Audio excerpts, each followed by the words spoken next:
Audiolivro Bom presents Self-Management and Narcissism, a short essay by Félix Guattari from June 8, 1968. Self-management, like any order word, can be combined with anything, from Lapasade to de Gaulle, from the CFDT to anarchists. To speak of self-management itself without any context is a myth. It becomes a type of moral principle, the commitment that the self of a group or company will be managed from and by itself. The effectiveness of this order word depends on its self-seduction. Determining the corresponding institutional object in each situation is a criterion that should allow clarification of this question. The self-management of a school or a university is limited by its objective dependence on the state, the means of financing, the political commitment of its users, etc.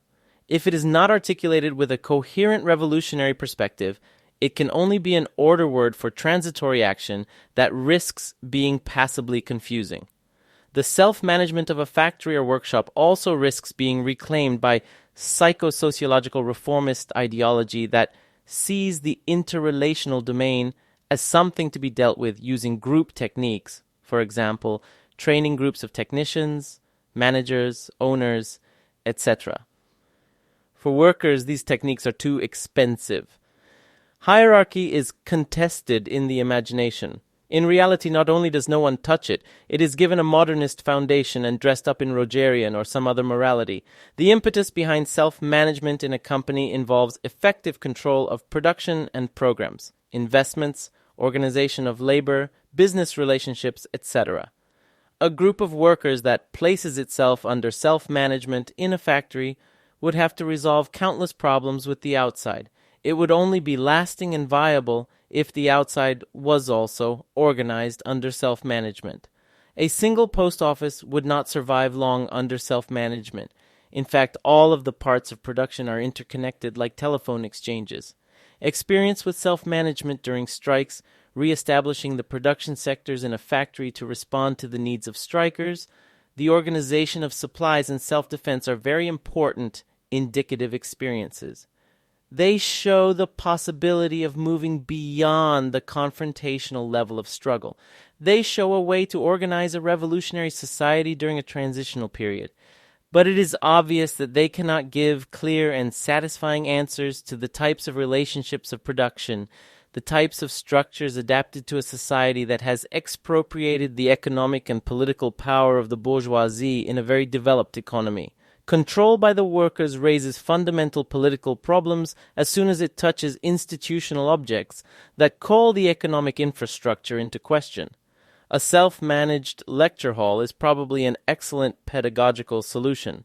A branch of industry under direct control by the workers immediately raises a plethora of economic, political, and social problems on a national and international scale.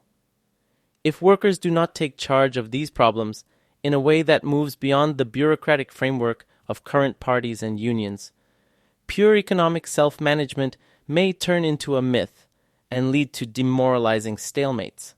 Talk of political self-management may also be an all-purpose, deceptive formula, since politics fundamentally accommodates one group with other groups in a global perspective, whether it is explicit or not. Self-management as a political order word is not an end in itself. The problem is defining the type of relationships, the forms to promote, and the type of power to institute at every level of organization. The self-management order word can become a distraction if it significantly takes the place of differentiated responses to the different levels and sectors according to their real complexity. Changing state power, changing the management of a branch of industry, organizing a lecture hall, and challenging bureaucratic syndicalism are entirely different things that must be considered separately. The concern is that the order word of self-management, which has just appeared in the protests against bureaucratic structures in the universities, will be appropriated by reformist ideologues and politicians. There is no general philosophy of self-management that would allow it to apply everywhere and to every situation, especially to those situations that come from the establishment of dual power, the institution of revolutionary democratic control, the perspective of labor power, and the creation of systems of coordination and regulation between the various sectors of the struggle. If no theoretical clarification of the scope and limits of self-management comes in time, this order word will be compromised by reformist associations and rejected by workers in favor of another formula that follow democratic centralist lines, formulae that are more easily appropriated by the wide-ranging dogmatism of the communist movement.